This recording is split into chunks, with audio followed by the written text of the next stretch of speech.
నమస్తే welcome to of the record. తెలంగాణలో party ఫిరాయించిన ఎమ్మెల్యేలకు జలక్ తప్పదా? పశ్చిమ బెంగాల్ హైకోర్టు తీర్పు వారికి ఇప్పుడు శాపంగా మారటం ఖాయంగా కనిపిస్తోందా? పదవులకు రాజీనామా చేయాల్సి వస్తే వారి భవిష్యత్తు ఏంటి? మరోసారి ఎన్నికల్లో పోటీ చేసి గెలిచే పరిస్థితి వారి నియోజకవర్గాల్లో ఉందా? Watch the story.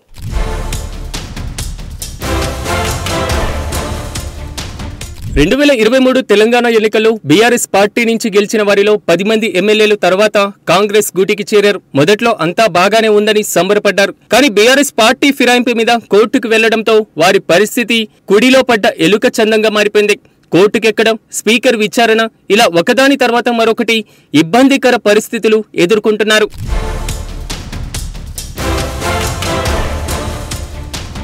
ఇదే సమయంలో పశ్చిమ బెంగాల్ హైకోర్టు తీర్పు వారికి షాక్ ఇచ్చినట్లయింది. పశ్చిమ బెంగాల్లోని కృష్ణానగర్ నార్త్ సీట్ నుంచి గెలిచిన బీజేపీ నేత ముకుల్ రాయ్ ఆ తర్వాత తృణమూల్ కాంగ్రెస్ పార్టీలో మారారు. దీంతో ఆయన మీద అనర్హత వేటు వేయాలంటూ ప్రతిపక్ష నేత సువేందు అధికారి బెంగాల్ స్పీకర్ కు ఫిర్యాదు చేశారు. 2 ఏళ్ల పాటు దానిపైన ఎటూ తేల్చని స్పీకర్ ఆ తర్వాత ముకుల్ రాయ్ మీద అనర్హత వేటు వేయాల్సిన అవసరం లేదని చెప్పేశారు. దీంతో సువేందు అధికారి బెంగాల్ హైకోర్టుకు వెళ్లారు. పలు విచారణల తర్వాత స్పీకర్ నిర్ణయాన్ని తోసిపుచ్చిన high court divisional bench Mukul Roy మీద అనర్హత వేటు వేసింది. ఇదే ఇప్పుడు తెలంగాణలో పార్టీ ఫిరాయించిన ఎమ్మెల్యేలకు ఆశానిపాతంగా మారుతోంది.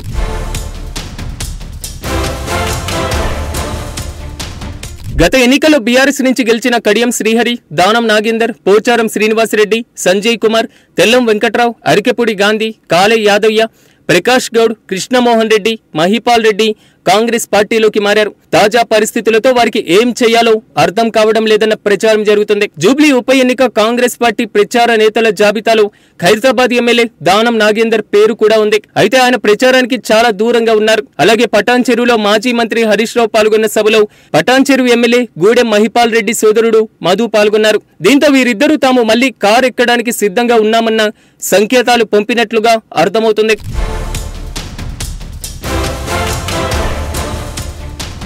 అంతేకాదు Jagtial MLA Sanjay Kumar, Serilingampally MLA Arekapudi Gandhi, Rajendranagar MLA Prakash Goud, Gadwal MLA Krishnamohan Reddy, Patancheru MLA Mahipal Reddy variety డైలాగులు కొడుతున్నారట. అసలు తాము పార్టీ మారలేదంటూనే బీఆర్ఎస్ నుంచి ఎప్పుడు కాంగ్రెస్ పార్టీలో చేరామో మీరే చెప్పాలంటూ దేవుడి సాక్షిగా ఓట్లు వేస్తున్నారట. దీంతో షాక్ తినడం జనం వంతైందట. అయితే తాము పార్టీ మారలేదని ఎంత చెప్పుకున్నా బీఆర్ఎస్ పార్టీలోకి వీరిని తీసుకునే ప్రసక్తే లేదని కేటీఆర్ నిర్ణయంతో ఇప్పుడు ఇబ్బంది పడుతున్నట్లుగా ప్రచారము జరుగుతోంది.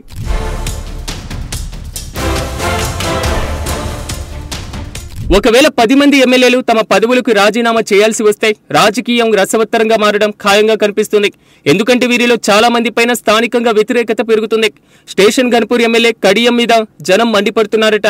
పార్టీ ఎందుకు మారని ప్రశ్నిస్తున్న జనం వెంటనే పదవికి రాజీనామా చేయాలంటూ పోస్టు కార్డులు ఉద్యమం చేపడుతున్నారు. దీంతో కంగు తిన్నారట కడియం శ్రీహరి. ఇక చేవెళ్ల ఎమ్మెల్యే కాలే యాదయ్య పరిస్థితి మరీ ఘోరంగా మారినట్లు తెలుస్తుంది. బీఆర్ఎస్ నుంచి గెలిచిన కాంగ్రెస్ పార్టీలో వెళ్లడాన్ని చేవెళ్ల వాసులు ఏమాత్రం జీర్ణించుకోలేకపోతున్నట్లు తెలుస్తోంది. మొన్నటి చేవెళ్ల బస్సు ప్రమాద సమయంలో ఘటన జరిగిన ప్రాంతానికి వచ్చిన యాదయ్యను జనం తరిమి కొట్టినంత పనిచేశారు. దీంతో చేవెళ్ల నియోజకవర్గంలో ఆయన పైన ఏ రేంజ్లో వ్యతిరేకత ఉందో అర్థం అవుతూనే ఉంది.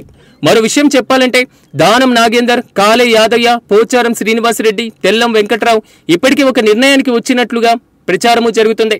ఎలాంటి నిర్ణయమైనా స్వీకరించేందుకు రెడీగా ఉన్నారట.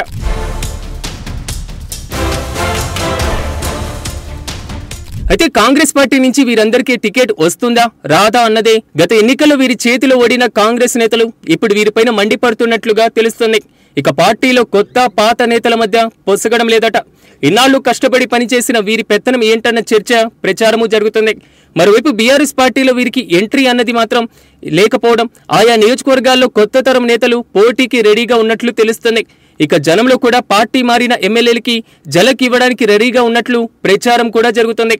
ఇప్పుడు పార్టీ ఫిరాయింపు ఎమ్మెల్యేలకు గడ్డు పరిస్థితులు తెచ్చిపెడుతోంది.